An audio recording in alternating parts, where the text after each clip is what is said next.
how are you progressing in your struggle against birth and death?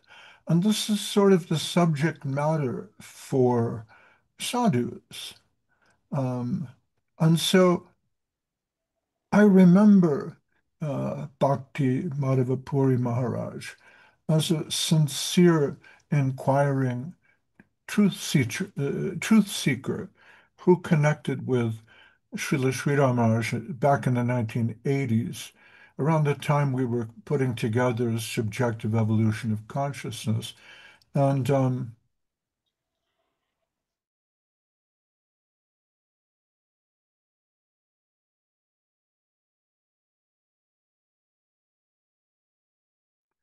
uh, he took part in something that was called the Bhaktivedanta Institute, which I'm sure you must be familiar with because of your association with him.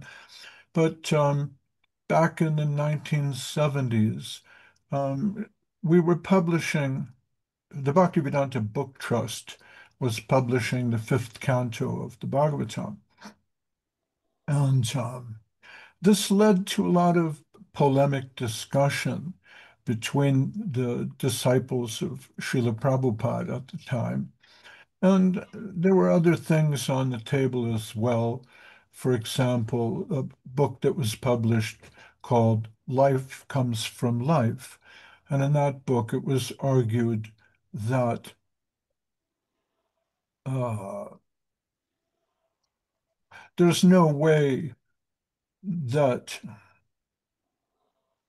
the human soul or the Atma is produced from some combination of chemicals.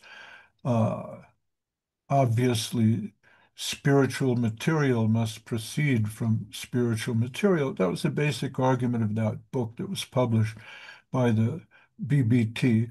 And that was also somehow connected with the Bhaktivedanta Institute. So Srila Prabhupada at that time in the 1970s, he liked the idea of founding a serious academic institute that would, as as John Milton put it, justify the ways of God to man, or in other words, give a reasonable argument for faith, and in particular for the Krishna conscious faith. Hare Krishna Prabhu, it's good to see you.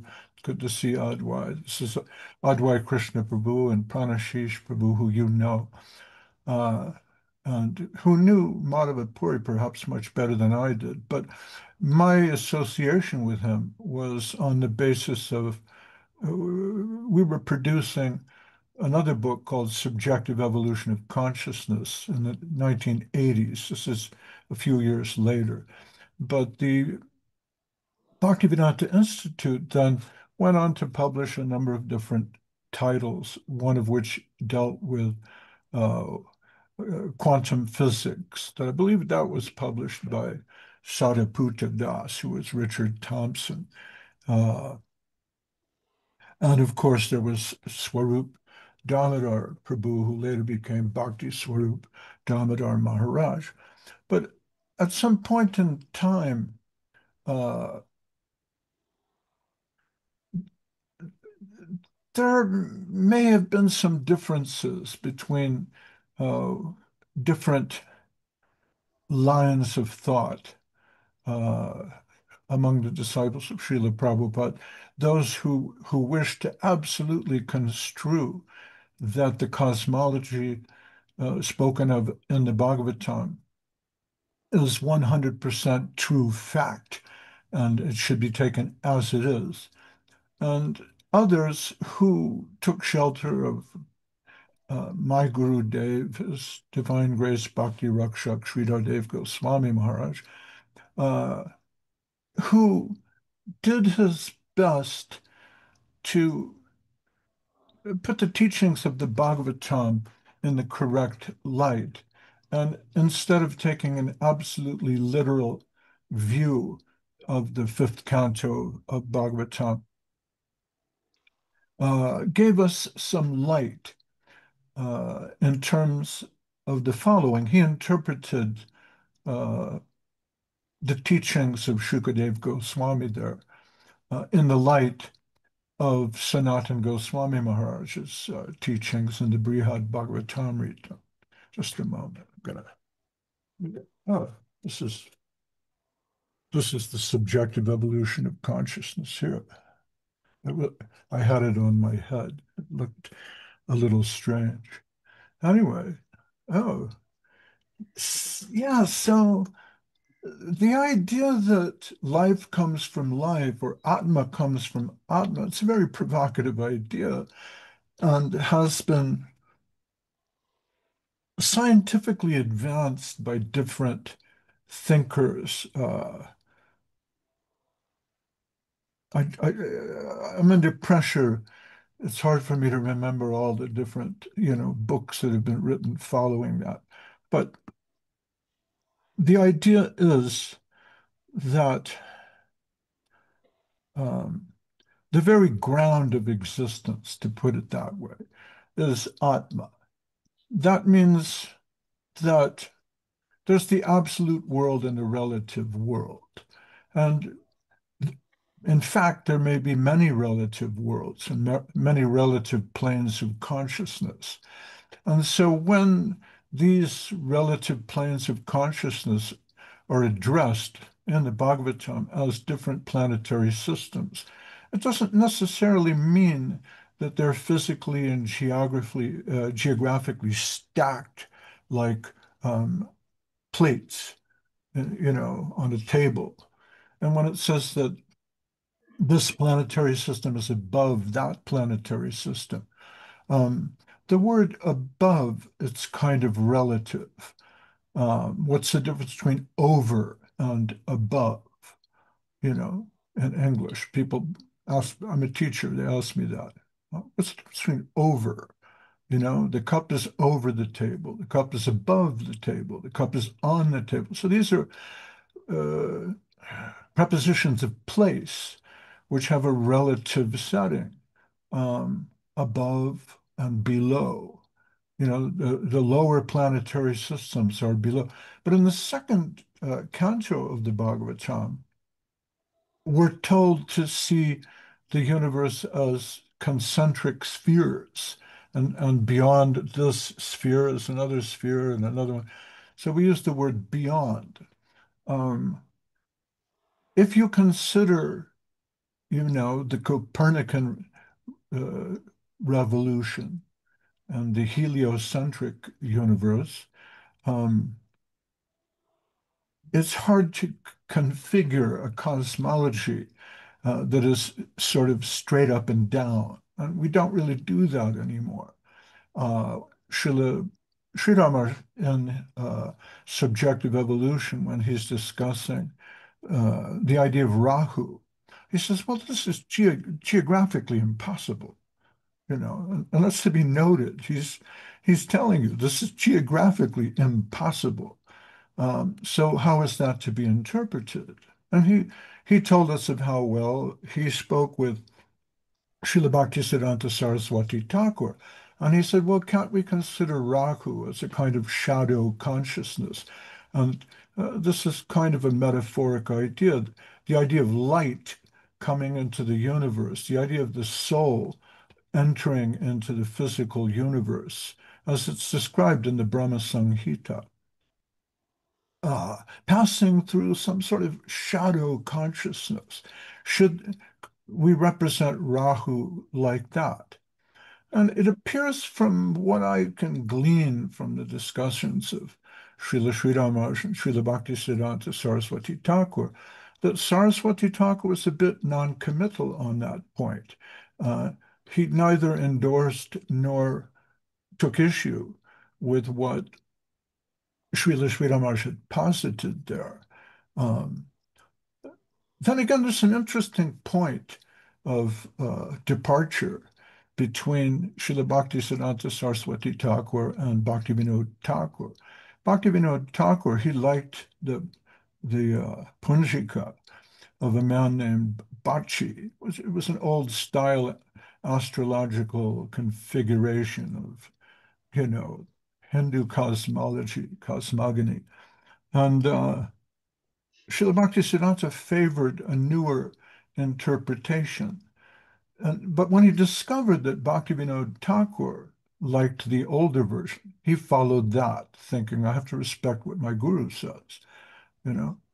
So if I look at this fine point of distinction or non-distinction, because it, as I said, Bhaktisiddhanta was non-committal on this point, uh, between Srila Sri Ramanuja and Bhaktisiddhanta Saraswati Thakur, whose side am I to take? Well, I side with Bhakti Rakshak Sridhar Goswami Maharaj, who tries to point out that some of what's in the Bhagavatam can be seen as metaphorically representing levels of consciousness, not strictly geographical locations. And that appeals to me, and it seems to make very good sense. Another thing he points out is uh, if us were just learning now, um, the whole Big Bang idea, it might end in a sort of a collapse and another Big Bang. And perhaps the latest Big Bang was a result of a former collapse of the universe and a new singularity was produced. Like that, there are some scientists who argue for this now. Um, it sounds a lot like Mahavishnu breathing the universe in and breathing the universe out, or another day of Brahma. You know, it's another day, another universe. Okay, time to get up. What are we doing now? We're going to make the universe. Okay, how do we do that? Mantra, mental energy.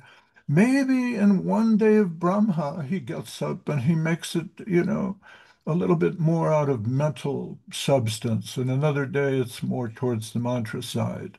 Not every creation is equal.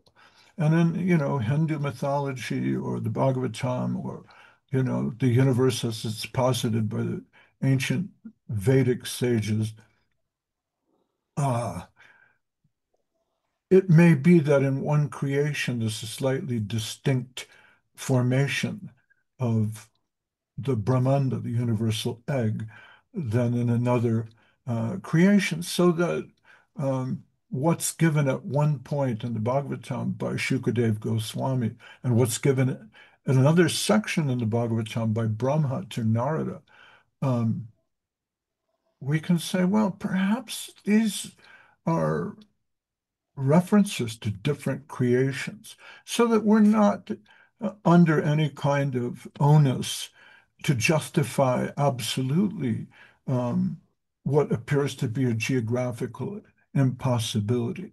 And so this is the sort of conversation that I would have with Madhava Puri Maharaj, with Bhakti Siddhir Goswami Maharaj attending.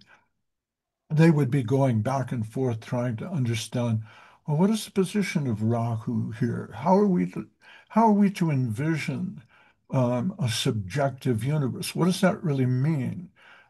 If the Bhaktivedanta Institute is looking to uh, develop an alternative scientific explanation for the origin of species, then how do we go about doing that? And what is Sri Rama's really trying to say here about evolution? And his point on evolution is very powerful. Um, he's not trying to go head to head with Darwin and refute Darwin. That's already been done. Darwin really has no relevance for the 21st century. Nobody believes in it's, you see, if we take it as a belief, nobody really believes in what Darwin had to say. He had some interesting ideas. He said, well, okay, there's infinite gradation. I'm sure he didn't like to use the word infinite, but, you know, the, there's an extreme variety of gradation between one species and the next. Isn't it logical to think that this species gradually became that species? But there's no evidence that one species becomes another species. All you have is evidence of infinite gradation. And the infinite gradation of material bodily forms suggests the infinite gradation in different levels of consciousness. So what you're seeing here is here's Atma, here's infinite gradation in Atma. And this is how Atma takes shape in different physical forms. And, you can work that out. You're the scientist. This is the sort of, and so in The Search for Sri Krishna, which was the first book we published at Guardian of Devotion Press, that's including conversations between then, Michael Marchetti and, also Swarup Damodar and others, Dayadhar Gauranga, who's identified there as a doctor, uh, trying to ferret out how do we represent the idea of spiritual consciousness and divinity in an age where people have lost their faith. Uh, and so Srila Sri Ramar spoke about the absolute and the relative. There's the absolute world and there's the relative world. So this is, I found it strange in a way that you asked me what were my pastimes with, or what was, Madhava Puri Maharaja's pastimes in San Jose, because I'm sure we took prasadam together, and we chanted Hare Krishna together, and he sat and gave a few classes. But my takeaway from that time is what we studied and thought about and tried to learn about the dichotomy between faith and reason. Um, so I don't mean to disappoint uh, in terms of that, but I remember Madhava Puri Maharaj as a very sweet man. He's a humble soul. Many of the disciples of Srila Prabhupada took it upon themselves to try to represent Prabhupada's attitude, which was bombastic often. He had this powerful preaching style. And so many of my godbrothers adopted that and did their best to emulate Srila Prabhupada's sharp preaching style. But Madhava Puri Maharaj, he was just a sweet man. He was soft-spoken, uh, gentle, a gentle giant, if you will, a great teacher who took to heart the idea that he was to, um, as I said, justify the ways of God to man, to try to give a reasonable understanding of what Krishna consciousness was. And I remember the ideas that he represented, but in terms of personal, you know, vapu, he was a sweet man. He would come and stay with us in the San Jose temple and chant Hare Krishna and search for Sri Krishna together. And Um, he was a great warrior in a very subtle sense because he was fighting the war of ideas. And so I don't know if that helps you at all.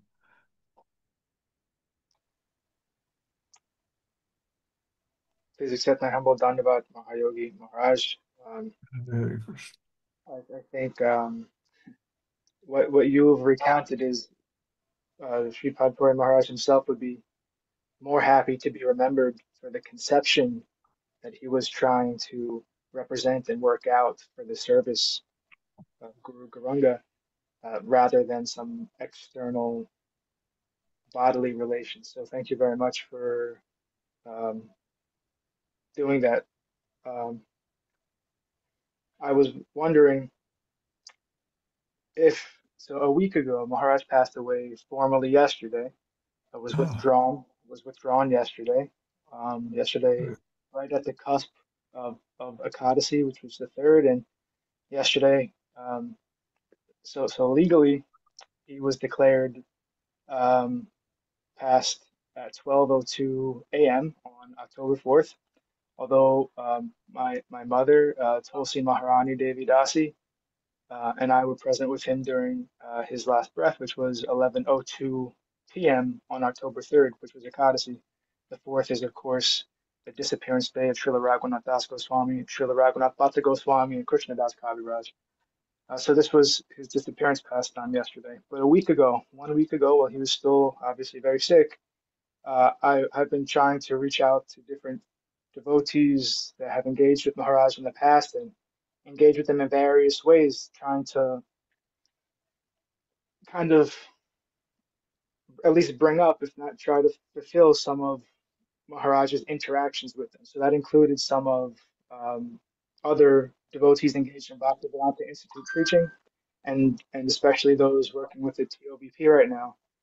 And we had some affectionate reciprocal messages, and the last message I sent to them that was approved by His Holiness Sripad Bhakti Madhava Puri Maharaj was about how to possibly think about what Srila Sridhar Maharaj's idea was for the TOBP when he presented it to Srila Prabhupada, and what that might look like from the development of the preaching work that Sripad Puri Maharaj has taught me about within his Princeton Bhaktivedanta Institute.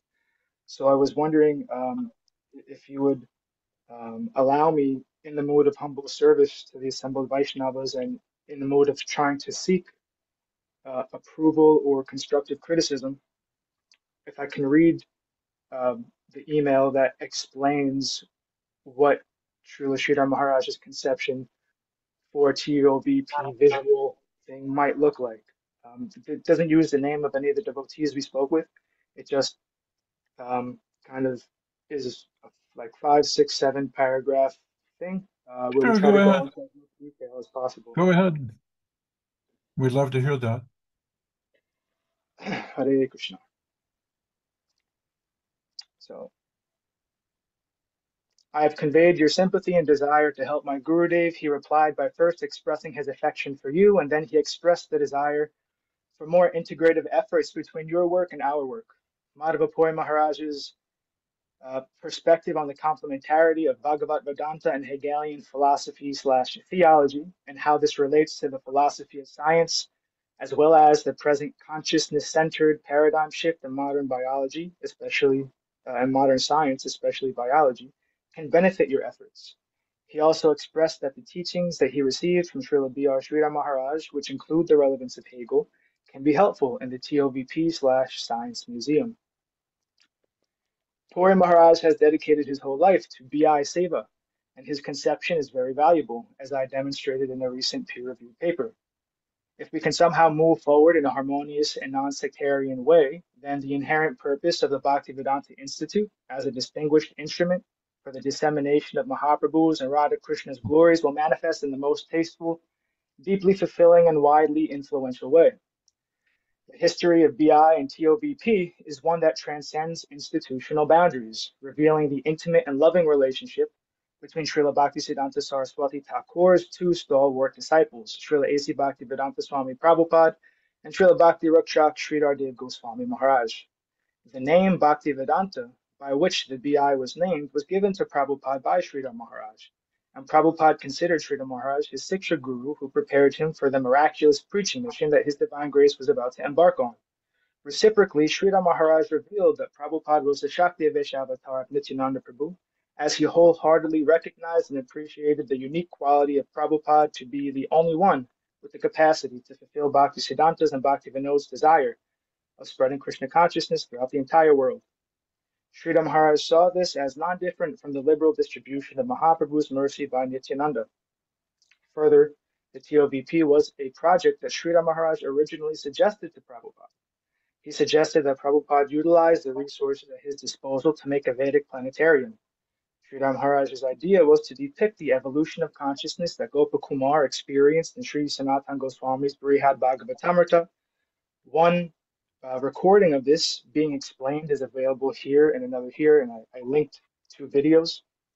This is such a glorious and beautiful history, so why not align our present trajectory with this sublime foundation? Wouldn't we all benefit from that in the highest way possible?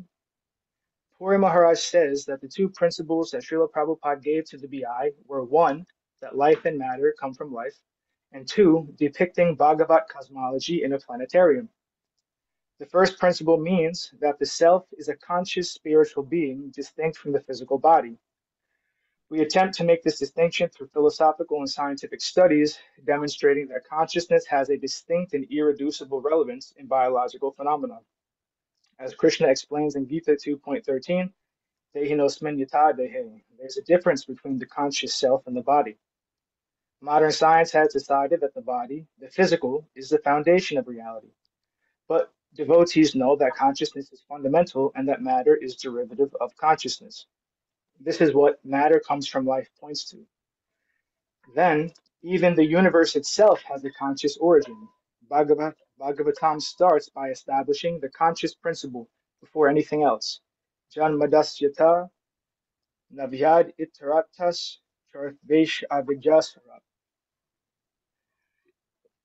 Everything is born from that which is cognizant and independent. But again, scientists choose to believe that the origin of the universe is physical. Therefore, the devotees understand that consciousness or chit is fundamental to the existence of life and the universe, whereas scientists believe that mere existence or sat is fundamental. The Vedas tell that Sat, Chit, Ananda are the integrated aspects of reality, and that the BI is meant to facilitate the education of this integration. Bhakti Vedanta, where Bhakti equals love and Vedanta equals the conclusion of knowledge, means that the conclusion of knowledge is love. It appears that one of the primary objectives of the TOBP Science Museum is to contextualize and reorient scientists' notions of an isolated existence, Sat, within the field of consciousness that determines that existence, Chit. Then, Rupa Goswami and our Guru Varga will teach the Ananda, the fulfillment of consciousness in the transcendental bliss of Krishna consciousness. So, from the perspective of Srila Sridhar Maharaj's teachings, what should the planetarium show? He intended it to be the visual representation of Brihad Bhagavatamrita, which describes the evolution of consciousness from karma, the plane of exploitation, to jnana, renunciation, and finally to bhakti, dedication. Given that the conscious self is fundamental to worldly experience, when a self is absorbed in the plane of exploitation, then it experiences the world in a manner that is convenient for self-centered sense enjoyment. This is to perceive nature mechanistically, where there is no intrinsic purpose to phenomena, no irreducible or integral relation among the parts of wholes, and no internal agency or autonomy directing the activities of living entities. Thus, an exploiter can dominate any aspect of nature for their own purposes. This mechanistic ontology applies to both natural phenomena and man-made things, such as organizational and social structures. Here, every man, department, or nation is an island unto itself, to playfully repurpose John Donne's saying. However, when the provincial interests of these islands collide, competition, arguing, fighting, war, and perpetual suffering ensue. Thus Hegel called history a slaughter bench. This is the plane of consciousness in which scientists cling to the idea that existence is independent of consciousness. For those repulsed by the perpetuation of needless suffering due to defending egoic self-interest, they might recognize the interconnectedness among all living entities and realize that when one suffers, we all suffer. Hegel talks about the necessity of mutual recognition for self-consciousness, where a self's recognition of its own conscious nature relies on the reciprocal acknowledgement of another conscious entity. No man, department, or nation is an island unto itself. This is the real meaning of Donne's saying. Those who reach this realization experience the world in a very different way from exploiters. Instead of perceiving the world through the lens of mechanistic ontology, we can say that they superficially perceive an organic reality. Rather than natural phenomena, organizations, and societies being static entities lacking internal purpose and external connection to what is other than them, these entities are dynamic, internally related, as well as intrinsically related to other such entities. Rather than contributing to the exploitation in its various forms, renunciates fight against it and find comfort in solidarity with others who share such values. The most extreme form of renunciation is when one withdraws from worldly activity altogether. Further, reflection on the tension between exploitation and renunciation leads to the recognition of the primacy of consciousness, where consideration of exploiters and renunciates, seeing the world in very different ways, despite existing on the same planet, naturally leads to the conclusion that the consciousness through which we perceive the world largely determines the world within which we live. But the plane of renunciation does not positively address the inherent limitations of the finite entities. Individual and collective living entities inherently rely on things external to themselves, from physical needs for air, water, food, sunlight, and shelter, to the psychological needs of companionship and mentorship. Living entities are not self-sufficient, although they are self-perpetuating. They can only perpetuate themselves through dependence on external things. This is the fundamental limitation of finite selves, and recognition of this can inspire human beings to inquire deeper about the nature of the finite self and its relation to an infinite absolute foundation of reality, upon which all finitude depends and within which it is necessarily contextualized. This vision of reality as a self-conscious organic whole, within which finite entities serve unique self-conscious functions in relation to the whole, brings us to the plane of dedication or Krishna Bhakti. When all finite fields of knowledge, biology, ecology, sociology, cosmology, psychology, ontology, epistemology, theology, etc., are understood as expressions of the organic whole for its own purposes, carried out through finite agents which are ultimately dependent on and functionally related to the whole, then real progress can be made in awakening people to Krishna consciousness in a robustly scientific yet intuitively accessible way. All of this can be visually depicted very richly in so many ways. This is what Vedic wisdom offers, and it should not be ignored by the world at large. Acknowledging and deeply considering humanity's problems through this lens can help humanity to not only solve its current issues, but to adopt a positive, progressive, and transcendent goal towards which to move, achieving self-realization and love of God in the most concrete and deeply relevant way. Hare Krishna. Well, that was very beautiful. Hare Krishna. And did you write that, or that was Madhava Puri Maharaj? I wrote it with the guidance of Maharaj, and then he approved it at the end. Very nicely put. Very nicely put. Very beautiful. Um, Pranashish, would you like to give some input? You knew him.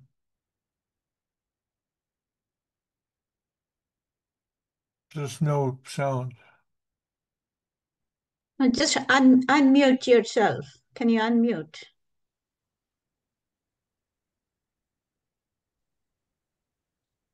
Okay, Okay. that should be it. Start again.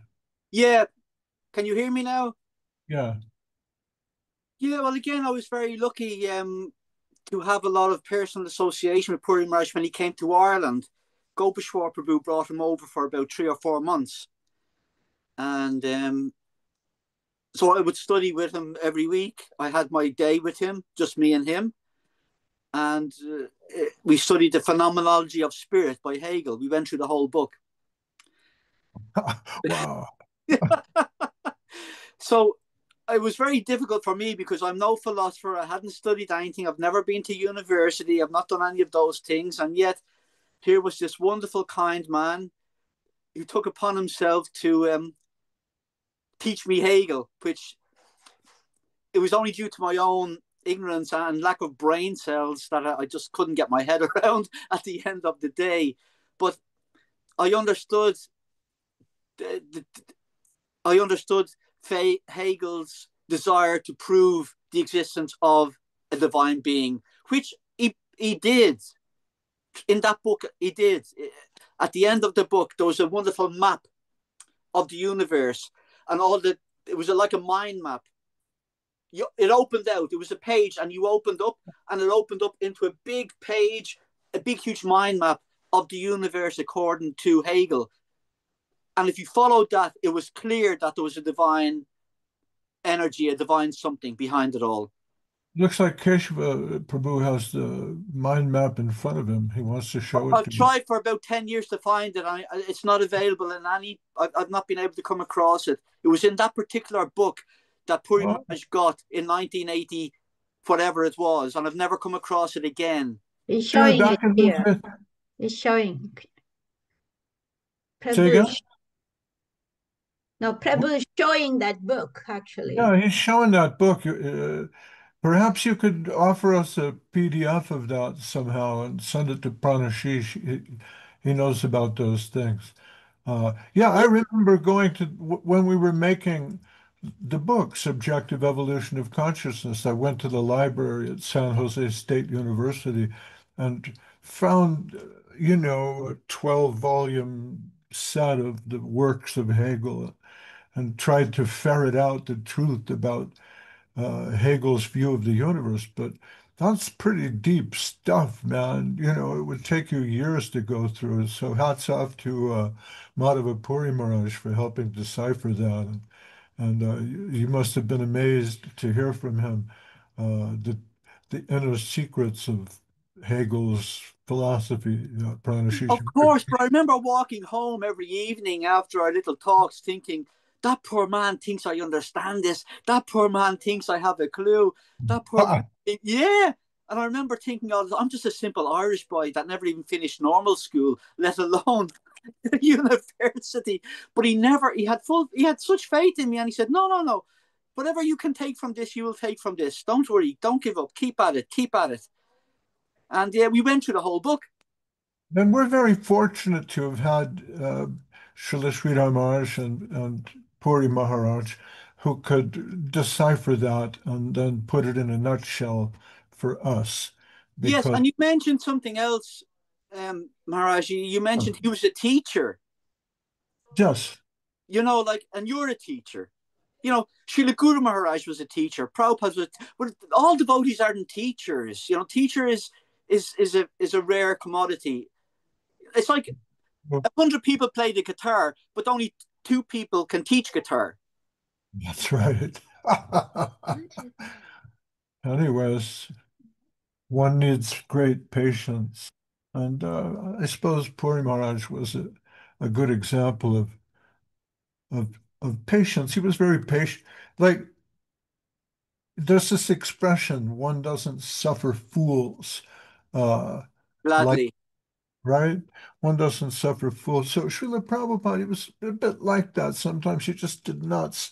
Of course, he suffered in New York City with fools and beatniks and hippies and weirdos and, Allen Ginsberg and all these very strange, far out people who came in and out of his life. But at some point, you could see, he did not suffer fools lightly.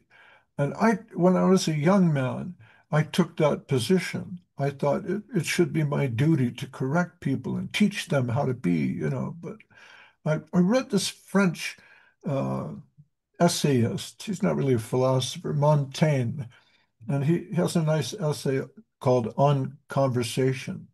And in there, he said that, when I was a young man, I did not suffer fools lightly, and I had to correct everything everybody said. But the other day, a fool was talking to me and I didn't correct him. And I felt very proud of myself that I had learned tolerance. So that's one of the qualities of a great teacher, I think. Look at Haridas Thakur's example, tolerance.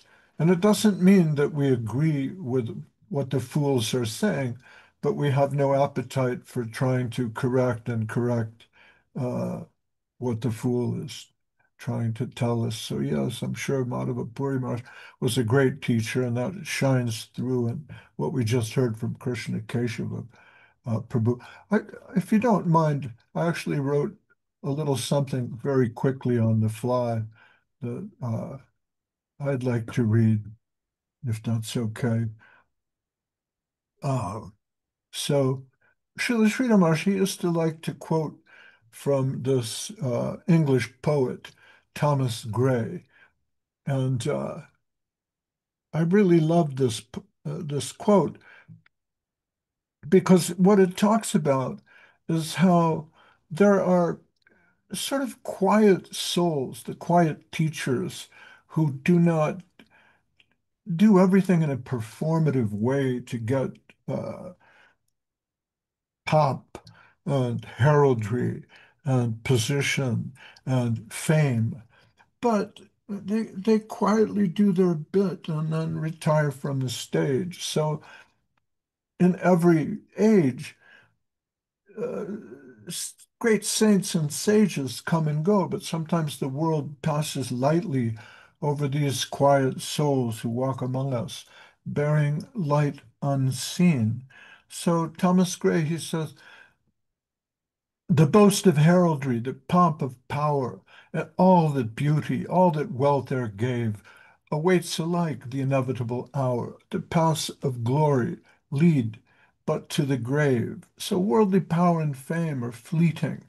Uh, the monuments fade, the songs grow still. But within humble lives, within the hearts that bowed before the Lord rather than before men, there's a kind of beauty that's not born for worldly praise. So Srila Sri Ramakrishna would often quote from this other part of that same poem, where he says, full many a gem of purest ray serene, the dark unfathomed caves of ocean bear, full many a flower is born to blush unseen and waste its sweetness on the desert air.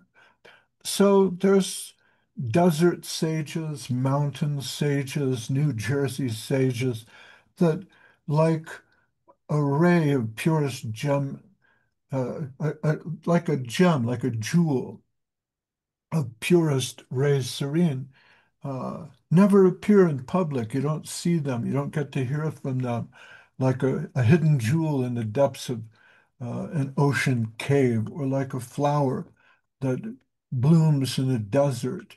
And it has its sweet perfume, but we're not fortunate enough, maybe, to come in contact with that. Only a few very fortunate souls can contact that.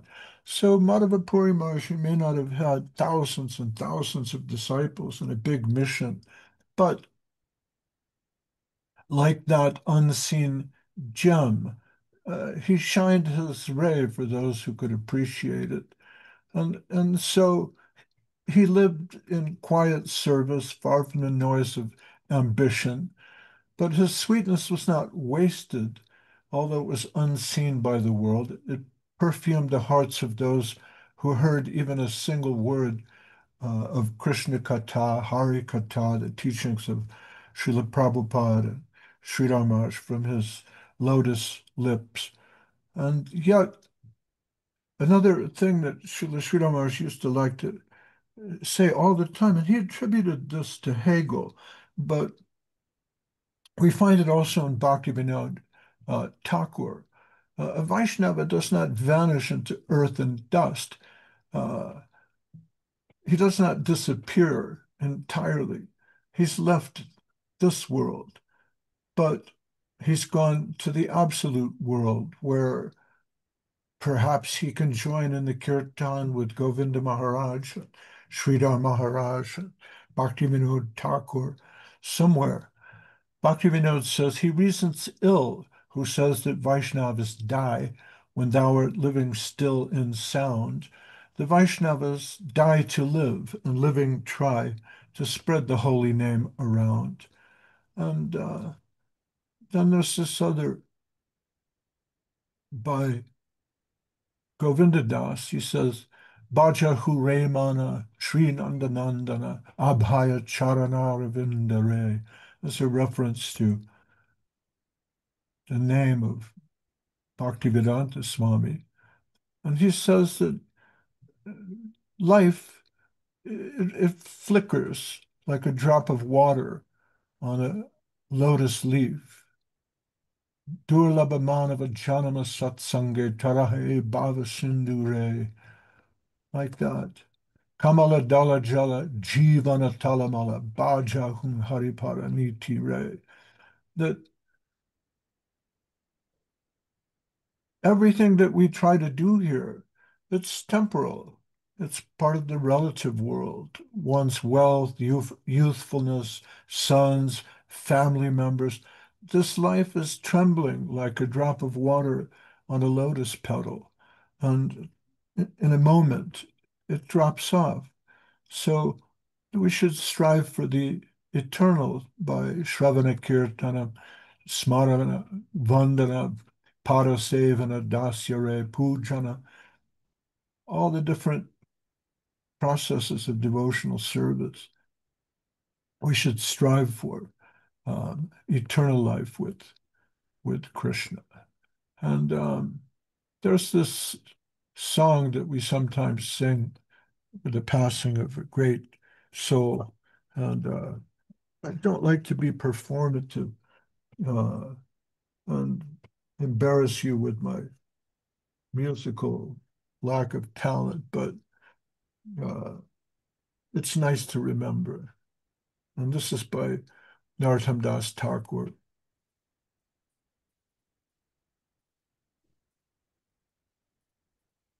Anilo Premadhana Corona Prachur Hena Prabhu Kota Gelachaja Thakur Kahamora Swarupa Nakatana Kakadasaragurata Patita Pavan Kahamora Bhatta Jura Ahakavira Ekakale Kotangela Doranatara Pashane Kutivo Mata Anale Pashibo Gauranga Gunerani Kotagele Pavu Seshava Shangira Shange Rekoilo Vila Shesangana Payakande Narotamoda. He who brought the treasure of divine love and was filled with compassion, where has such a master as Acharya Thakur gone? Where are my Swarup Damodar and Rupa Goswami? Where is Sanatan Goswami? Where is Raghunath Das, the savior of the fallen? Where are my Raghunath Bhatta and Gopal Bhatta? Where's Krishna Das Kaviraj? Where did Gauranga, the king of dancers, suddenly go? I will smash my head against a stone and enter the fire. Where can I find Gauranga, the treasure house of divine qualities? Those intimate associates with whom he performed his pastimes, not having their association, Narottam Das weeps in separation. So sometimes I think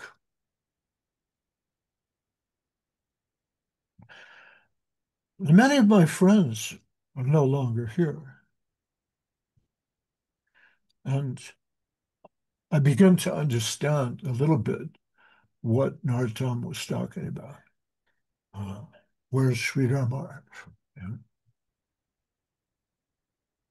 Where's Govinda Maharaj? Where have they gone? You know? But I'm sure they're there. I have that faith.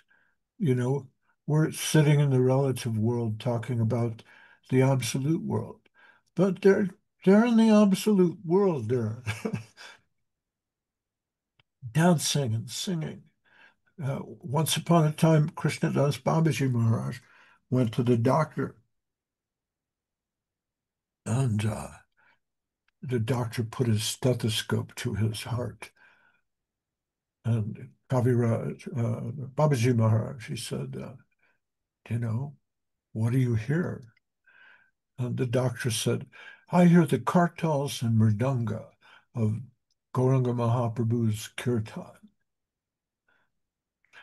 Then again, I don't know if that was a good thing. It might have meant he had some kind of arrhythmia, But there's the bell. I'm sure Krishna Keshava Prabhu has important things to take care of. And it's very, very difficult for me to talk about great souls like this and how they're no longer with us. It's not something I'm really very good at. I like talking about philosophy and Hegel and, other world cosmology. But I'm told that Sivasani Meenakshi Sundaram is soon to translate subjective evolution of consciousness into Tamil. Yes. Actually, I have, except for the first two chapters and the very last chapter, I went through the whole, I have done the whole one for the first. Wow, I'm impressed. You might, try publishing that as a magazine article or something. But I find it like the first chapter and the second chapter. I mean, I started with that because to begin from the very beginning, but I found it very hard to to deeply understand all that. So I left the first two chapters and then started from the third chapter, and which I was able to do. But I'm just now starting from the beginning, from the first chapter, which is, like what you talked about, this now, the Chidabhas, and also the Ragu, the shadow consciousness, all that, comes in the first chapter. These concepts are, little, I have to understand more about that. But I'm trying by the mercy Gurudev and all the Vaishnavas, your help, probably I would be able to finish it. So you see, Krishna Keshava Prabhu, what was taught by Srila Sridhar Maharaj and Madhava Puri Maharaj, these are very profound, very deep teachings that one can spend 20, 30, 40, 50 years trying to understand completely, like a Chintamani gem that you hold to the light and it's giving me something different over here. Wait a minute. And if I look at it from this angle, I see something different. And so Meenakshi Sundaram is translating something for 20, 30 years, just reflecting on that and thinking about it. These are the kind of spiritual jewels that were given out by Madhava Puri Maharaj. And that's a treasure that will last forever. And you're very fortunate to have had close association with such a sincere Vaishnava saint. I have some things to take care of this morning, so I want to close this meeting. Um, did you still want to talk on the Zoom, Krishna Keshava, or is this enough? This is more than I could have ever imagined. Thank you very much. And I can only humbly pray that in the future, by Krishna's grace and my Guru Dev's grace, I can continue to associate with the sincere souls such as yourself. All right. And this this meeting has been recorded, so you can hear it again if you want to. You can listen to how you were reading your uh, article and see if there needs to be any correction or extension. Sometimes it's very good if you write something to read it and then listen to it again because you're able to detect, I could make that a little more subtle or I could extend that point. Okay? All right. Advai Krishna Prabhu, would you like to add something? You're very quiet. You have to unmute your microphone.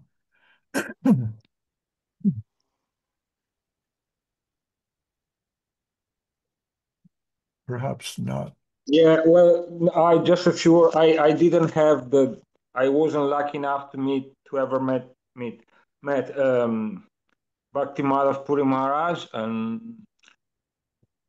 so it was wonderful to hear from Krishna Keshava Prabhu, from yourself, and just thinking about what you were talking about earlier, and even in the following weeks about we need to, when you need fresh water, you need to look for it, and it doesn't matter if it comes in a big, river or just springing from the ground. If you need fresh water, you will find it, and probably Puri Maharaj, even as you said, he didn't have a big mission or anything, but he was bringing that fresh water that is giving us life. So thank you guys, because I'm very ignorant, but it's nice to be in the company of such great human beings and devotees. Well, there was a man, Goswami Maharaj told me, I never met him, but Goswami Maharaj told me there was this man who, at the Bhagavatam class in the Calcutta temple, when they concluded the meeting, there was one Indian gentleman who used to stand up and he would say, when they were doing Gaura Bhakti Vrinda Ki Jai and all that, he would stand up and say, whole world, sunshine, Prabhupada. And I think we'll leave on that note. Whole world, sunshine, Prabhupada. And Wow. we'll see you next time. Hare Krishna and Gaura Bhakti Vrinda Ki Jai. Devotees Ki Jai. Bye-bye. Jai Mahayogi Guru Jai, Madhava Puri Maharaja Ki Jai. Thank you so much, Krishna Keshav Prabhu, for joining and reading that beautiful note. Actually, I would like to maybe have a copy of that sometime if you can.